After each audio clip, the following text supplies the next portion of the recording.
ಮತ್ತೊಂದು lunch box ರೆಸಿಪಿಗೆ ನಿಮಗೆಲ್ಲರಿಗೂ ಸ್ವಾಗತ. ಸೊ ಇಲ್ಲಿ ನಾನು ಯೂಸ್ ಮಾಡ್ತಿರೋದು ಚಾಪ್ ಮಾಡಿರುವಂತಹ ಆನಿಯನ್, ಕ್ಯಾರೆಟ್, ಜೀರಿಗೆ, ಬೆಳ್ಳುಳ್ಳಿ ಹಾಗೆ ಸ್ವಲ್ಪ ಕಡಲೆ ಬೀಜನ ಫ್ರೈ ಮಾಡಿ ಸಿಪ್ಪೆ ತೆಗೆದು ಇಟ್ಕೊಂಡಿರುವಂಥ ಕಡಲೆ ಬೀಜ, ಪನ್ನೀರ್ ಹಾಗೆ ಕಾಯಿ ತುರಿ ಇದೆಲ್ಲವನ್ನು ಒಂದೊಂದಾಗಿ ಸ್ವಲ್ಪ ಎಣ್ಣೆ ಹಾಕ್ಕೊಂಡು ಫ್ರೈ ಮಾಡ್ಕೊಳ್ಳಿ.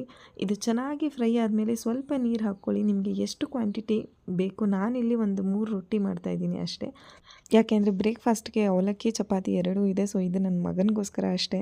ಅವ್ನು ರೊಟ್ಟಿ ಅಂದರೆ ಇಷ್ಟಪಟ್ಟು ತಿಂತಾನೆ. ಸೊ ನಾನು ಡಿಫ್ರೆಂಟ್ ರೊಟ್ಟಿ ಐಟಮ್ಸ್ನ ಟ್ರೈ ಮಾಡ್ತಾ ಇರ್ತೀನಿ ಆ್ಯಂಡ್ ಹೆಲ್ದಿ ಕೂಡ ಹೌದು. ಸೊ ಇದನ್ನು ಒಂದು 5 ನಿಮಿಷ ಹಾಗೆ ಬಾಯ್ಲ್ ಆಗೋಕ್ಕೆ ಬಿಡಿ. ಒಂದು 5 ನಿಮಿಷ ಬಾಯ್ಲ್ ಆದಮೇಲೆ ಎತ್ತಿಡಿ. ಕೂಲ್ ಆದಮೇಲೆ ಅದನ್ನು ಚೆನ್ನಾಗಿ ನಾದ್ಕೊಳ್ಳಿ.